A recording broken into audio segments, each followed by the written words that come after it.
Have you ever noticed how peaceful you feel when you keep something sacred inside your heart, and how strangely heavy you feel after saying too much? There are moments in life when we speak, and the moment the words leave our lips, something subtle leaves us as well. A kind of energy. A quiet strength. A calm certainty. And suddenly, instead of peace, there is restlessness. Instead of clarity, there is doubt. Why does this happen? In the teachings preserved in the Pāli Canon, speech is never considered a small matter. It is not casual. It is not neutral. It is karma in motion. Every word we release into the world carries intention, and intention shapes reality. This is why the Gautama Buddha placed such profound emphasis on right speech, not merely avoiding lies, but speaking in a way that protects harmony, truth, and inner clarity. But here is something we rarely reflect on. Right speech is not only about what we should say. It is also about what we should not say. Modern culture encourages exposure. Share everything. Announce every goal. Post every success. Reveal every emotion. But the Buddha's path points in the opposite direction, toward awareness, restraint, and inner containment. Why? Because the mind is delicate. Your peace is delicate. When you share your deepest plans too early, you invite opinions before foundations are built. When you reveal your struggles to those who lack compassion, you expose wounds to careless hands. When you speak from ego, even subtly, you strengthen the very attachment that keeps you restless. The First Noble Truth teaches that life contains dukkha, dissatisfaction, instability, unease. This is not pessimism, it is clarity. And much of our unnecessary suffering is self-created through careless expression. Notice this in your own life. How many times have you spoken about a dream, only to feel less motivated afterward? How many times have you revealed a fear, only to see it magnified through someone else's doubt? How many times have you shared good news, and sensed jealousy, comparison, or unexpected tension? Speech opens doors. But not every door leads to peace. In Buddhism, the discipline of speech is not about repression. It is about protection. A monk guards his bowl not because he fears the world, but because he understands its value. In the same way, a wise person guards their words because they understand the value of their inner stillness. Silence, when chosen wisely, is strength. There is a reason why deep meditation traditions emphasize noble silence. When speech reduces, awareness increases. When outward expression softens, inward clarity strengthens. Energy once scattered through constant explanation begins to gather. And gathered energy becomes stability. Oversharing disperses that energy. Every time we explain ourselves unnecessarily, defend ourselves prematurely, or seek validation through disclosure, we leak mental stability. We begin to depend on external reactions. Did they approve? Did they understand? Did they admire? And without noticing, our peace becomes tied to their response. But peace that depends on reaction is not peace. It is negotiation. True peace is internally rooted. This is why protecting your words is not secrecy born of fear. It is wisdom born of awareness. The Buddha never encouraged isolation from society. He encouraged mastery of oneself within society. And mastery begins with restraint, not suppression, but conscious choice. Before speaking, ask gently, is this necessary? Is this beneficial? Is this the right time? Is this spoken from ego, or from clarity? If it does not protect harmony, within or without, perhaps it does not need to be said. In a noisy world, silence becomes a sanctuary. And here is the deeper truth, not everything in your life needs an audience. Some dreams grow stronger in the dark, like seeds beneath the soil. Some struggles heal better without commentary. Some joys shine brighter when protected from comparison. When we learn to keep certain aspects of our lives private, we are not hiding. We are cultivating. Imagine holding a small flame in a windy place. Would you expose it recklessly? Or would you shield it carefully until it becomes strong enough to stand on its own? Your peace is that flame. And in this talk, we will explore 10 specific things that wisdom suggests you should never casually reveal, not because you must live in secrecy, but because you deserve serenity. Guarding your words is guarding your mind. Guarding your mind is guarding your life. Now, let us begin. And the first things to protect are not material possessions, not status, not reputation, but your inner world. Because once the inner world becomes unstable, no external success can restore peace. Let us begin with the first thing you should never casually tell anyone. 1. Your long-term goals. There is something subtle that happens when you announce your big dreams to the world. For a moment, it feels empowering. People react. They praise you. They admire your ambition. You feel seen, validated, encouraged. But psychologically and spiritually, something else happens. The mind receives a premature reward. Instead of earning fulfillment through disciplined effort, the ego tastes recognition in advance. And when the ego feels satisfied too early, effort weakens. The fire softens. The urgency dissolves. In the wisdom of the Pāli Canon, intention, satana, is the seed of karma. When your intention is pure, focused on growth rather than approval, your energy remains steady. But when intention subtly shifts toward being seen, progress becomes fragile. Not everyone who hears your dream will protect it. Some will doubt it. Some will compete with it. Some will unconsciously project their own limitations onto you. And doubt, once planted, spreads quietly. A dream is like a seed beneath the soil. When you dig it up every day to show others how it's growing, it never takes root. Silence gives it darkness. Darkness gives it strength. Work quietly. Let results speak later. Peace grows where ego is silent. The second thing you should guard carefully is your generosity. Kindness loses its purity when it seeks an audience. In Buddhist teaching, generosity, dana, is the foundation of spiritual development. But true giving is weightless. It does not demand applause. It does not expect recognition. The moment we announce our good deeds, even subtly, the ego attaches itself to merit. I helped them. I supported that cause. I sacrificed. Notice how the self creeps back in. The beauty of kindness lies in its invisibility. When no one knows, the heart becomes light. There is no pressure to maintain an image. No fear of being seen as inconsistent later. No attachment to reputation. And there is something deeply powerful about doing good that no one witnesses. It strengthens integrity. It trains the mind to act from compassion rather than validation. When kindness is broadcast, it feeds identity. When kindness is silent, it purifies identity. Ask yourself, if no one could ever know, would I still do this? If the answer is yes, that is true virtue. Protect your good deeds. Let them nourish your character quietly. Your meditation. Your insights. Your inner experiences. These are sacred.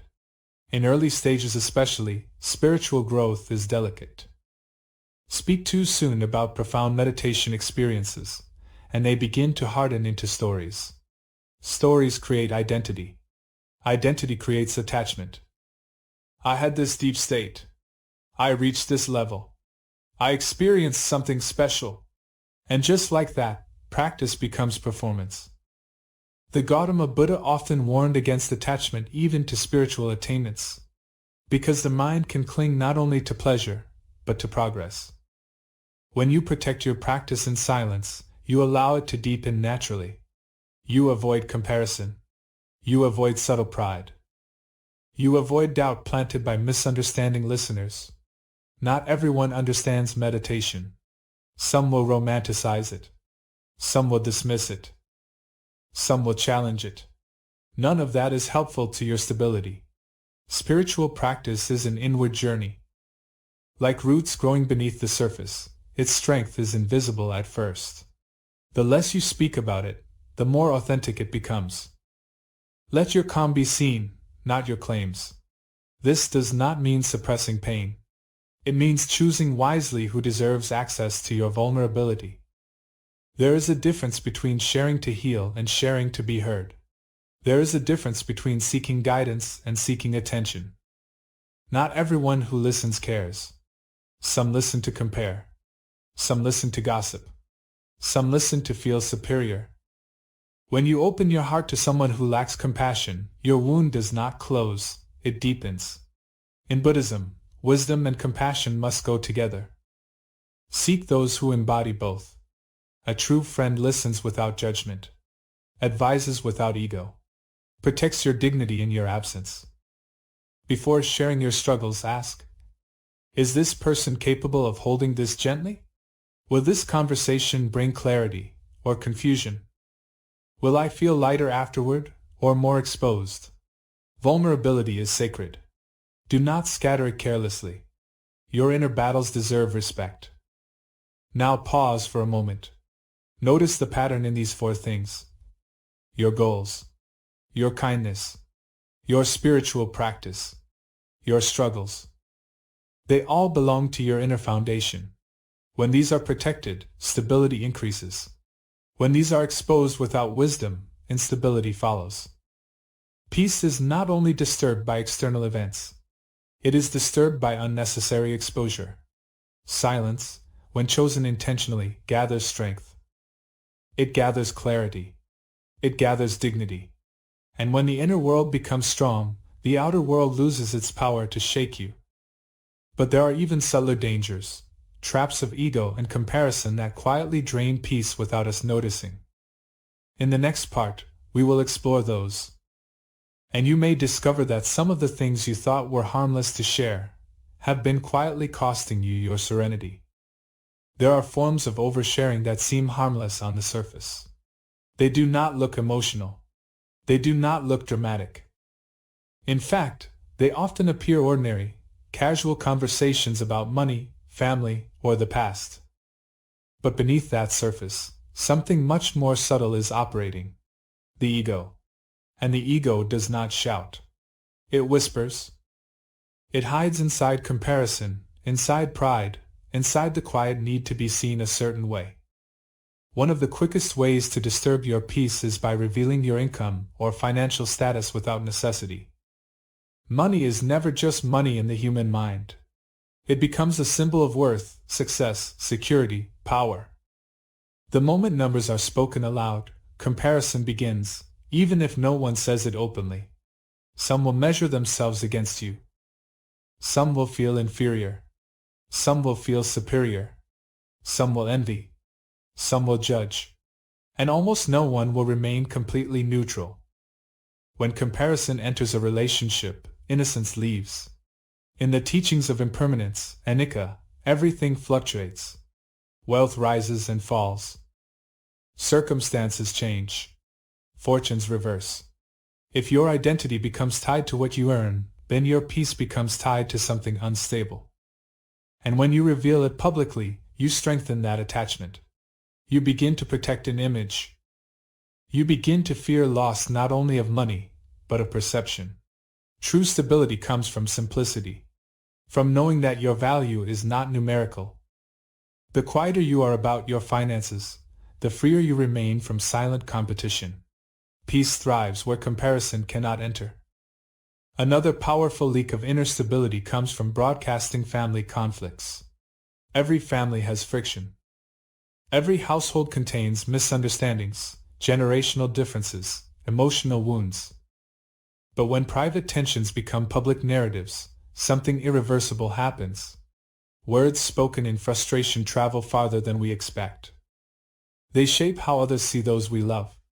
And once that image is formed, it is rarely erased. Anger passes. Regret lingers. In moments of hurt, the mind seeks validation. It wants someone to say, "You are right." It wants allies. But validation gained through exposing others often leaves behind a heavier consequence: fractured trust.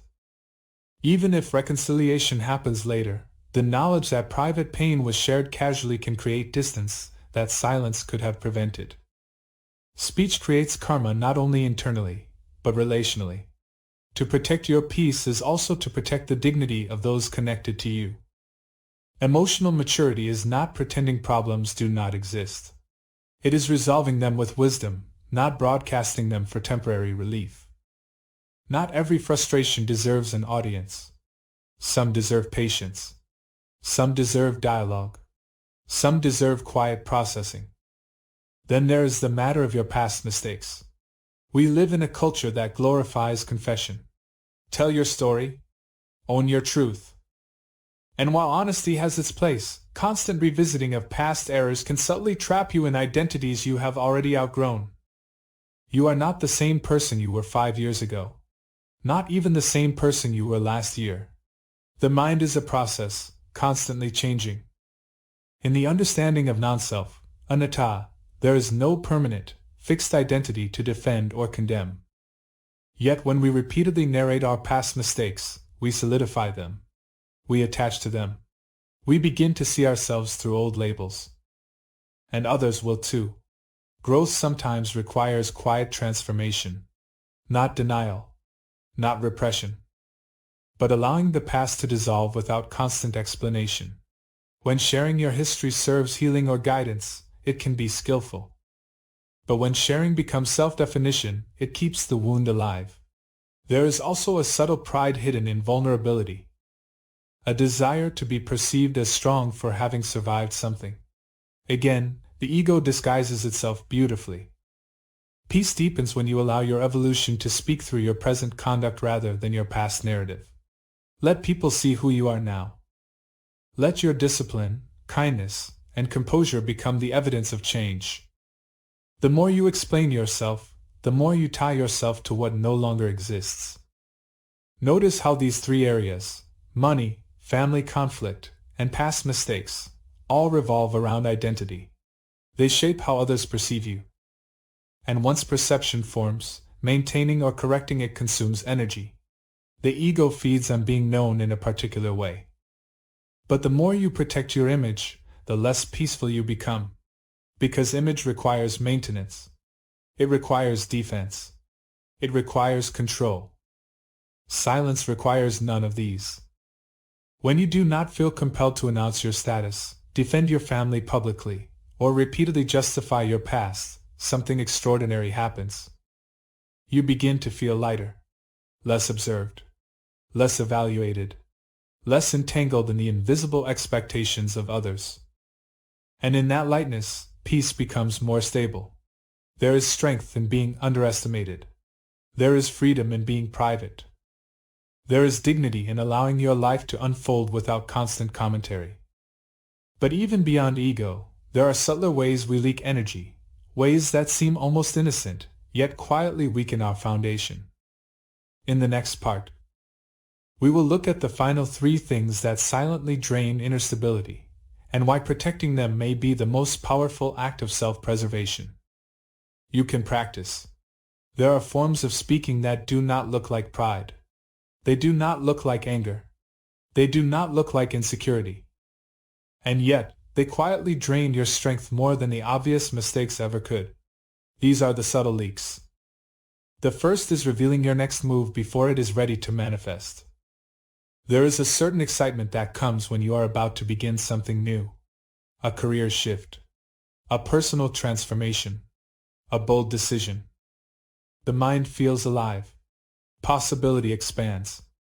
And almost immediately, there is an urge to announce it. To say it out loud makes it feel real. But here is the hidden danger. Once spoken, your plan becomes exposed to forces you cannot control. Opinions arrive. Doubts appear.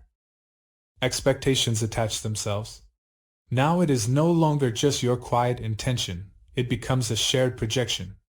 And projections carry weight. When you tell people what you are about to do, you unconsciously invite their imagination into your path. Some will encourage you, yes.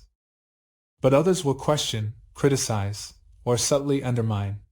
Even well-meaning concern can plant hesitation. The mind, once steady, begins to wobble. There is ancient wisdom in stillness. In nature, the bamboo tree grows roots for years before anything visible appears above the soil. During that time, nothing seems to be happening. No announcement. No display.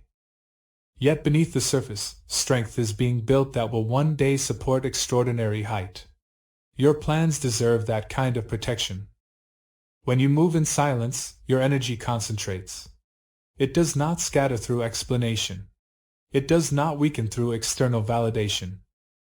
You act not because others expect it, but because you are ready. Silence builds momentum. Then there are your deepest fears. Fear is a fragile thing. When held mindfully, it can dissolve. When exposed carelessly, it can multiply. Imagine sharing a personal insecurity with someone who sees the world through negativity. They may confirm your worst suspicions. They may amplify the risk. They may unintentionally make your fear feel logical. And what was once a passing shadow becomes a fixed narrative. This is why discernment matters. Not everyone deserves access to your vulnerability. Not because you must appear strong, but because your mind deserves careful handling. Fear processed in meditation becomes insight. Fear processed in gossip becomes anxiety. There is a difference between seeking wise counsel and seeking emotional relief. Wise counsel stabilizes you. Casual listeners often destabilize you. The mind is impressionable. It absorbs tone, energy, suggestion. Protecting your fears from unnecessary exposure allows you to confront them with clarity rather than noise. Sometimes strength is not in speaking your fear aloud to everyone. It is in sitting quietly with it, understanding its roots, and allowing wisdom to soften it. And finally, perhaps the most delicate of all, your intimate relationships. Love flourishes in privacy. Intimacy deepens in protection. When details of your relationship become public consumption, something sacred begins to erode. At first, it may feel harmless, sharing happy moments, small conflicts, private jokes. But gradually, the relationship shifts from being experienced to being displayed. External opinions begin to influence internal dynamics. Approval becomes addictive. Validation becomes necessary. And without realizing it, you begin to live for the audience rather than for each other. Every relationship contains complexity. No bond is free from misunderstanding. When conflicts are shared publicly, even subtly, they take on a life of their own. Outsiders form judgments based on fragments. And those judgments linger long after the disagreement has passed. What could have been resolved quietly now carries external memory. Love does not need spectators to survive. In fact, it survives best without them. There is power in keeping something sacred between two people. It builds trust. It builds safety. It builds depth. The less you seek public confirmation of private happiness, the more authentic that happiness becomes. Across these three, your next move, your deepest fears, and your relationship details, the common thread is energy. Speech is energy released. Every time you speak prematurely, reveal vulnerability without wisdom, or expose intimacy unnecessarily, you disperse strength that could have remained within you. And peace requires containment, not isolation, not secrecy born from paranoia, but containment born from understanding. Your life is not a performance. Your journey is not a public referendum. Your growth does not require commentary. When you learn to hold certain aspects of your life quietly, you begin to feel a subtle shift. Less reactive. Less dependent. Less anxious about perception. You move differently. More grounded. More centered. More powerful. And in that quiet power, peace begins to stabilize, not as a temporary mood, but as a steady presence. Now that we have explored these 10 things, the final question remains. How do we transform silence from a defensive habit into a conscious spiritual discipline? In the final part, we will return to the deeper Buddhist understanding of silence, not as withdrawal from the world, but as mastery within it. If you have listened carefully until this moment, you may begin to see that this teaching is not really about secrecy. It is not about becoming distant, cold, or withdrawn from the world. It is about something much deeper. It is about mastery. In the monastic traditions that trace back to the Gautama Buddha, there is a practice known as noble silence. It is not merely the absence of talking. It is the intentional refusal to speak when speech does not serve awakening. Silence, in this sense, is discipline. It is clarity. It is power restrained. Most people believe strength is loud. But spiritual strength is often quiet. When you no longer feel the need to announce your plans, defend your image, expose your wounds, or display your happiness, something profound shifts inside you. You are no longer negotiating your worth with the world. You are no longer adjusting your identity based on reactions. You are no longer scattering your energy through constant explanation. You become internally anchored.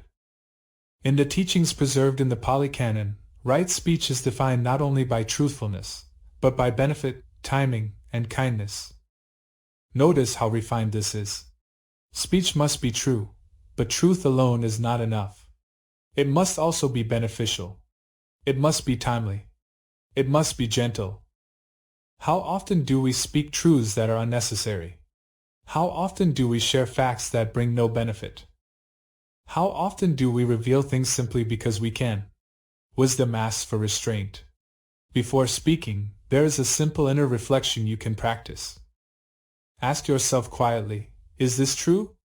Is this helpful? Is this the right time? Is this spoken from clarity, or from ego?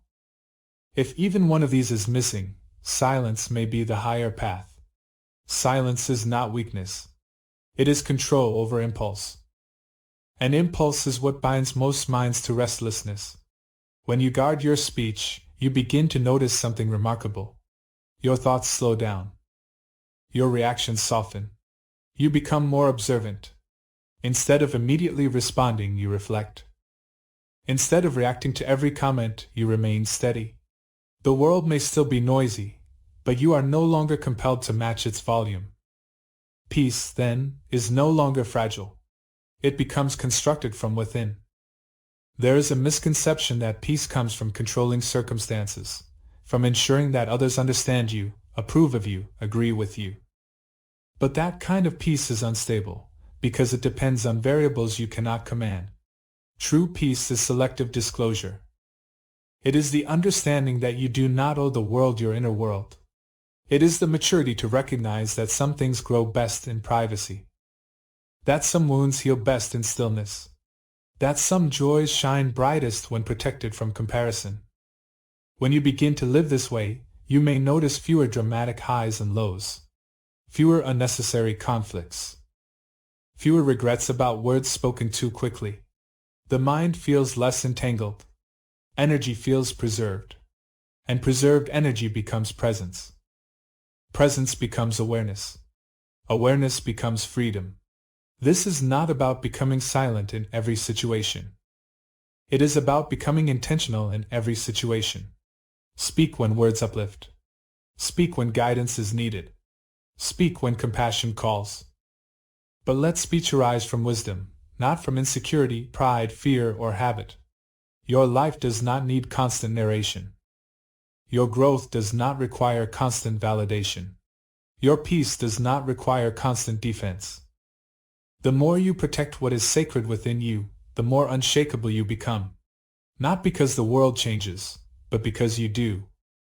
So perhaps, beginning today, try a small experiment. For the next 7 days, observe your speech. Notice when you feel the urge to explain, to impress, to defend, to reveal. Pause. Breathe. Ask whether silence would serve you better in that moment. You may discover that much of what you thought needed to be said did not. And in the space where unnecessary words once lived, you will find something extraordinary. Stillness. And in that stillness, a peace that no opinion can disturb, no comparison can weaken, and no misunderstanding can steal. Guard your words. Guard your mind. And you will guard your life.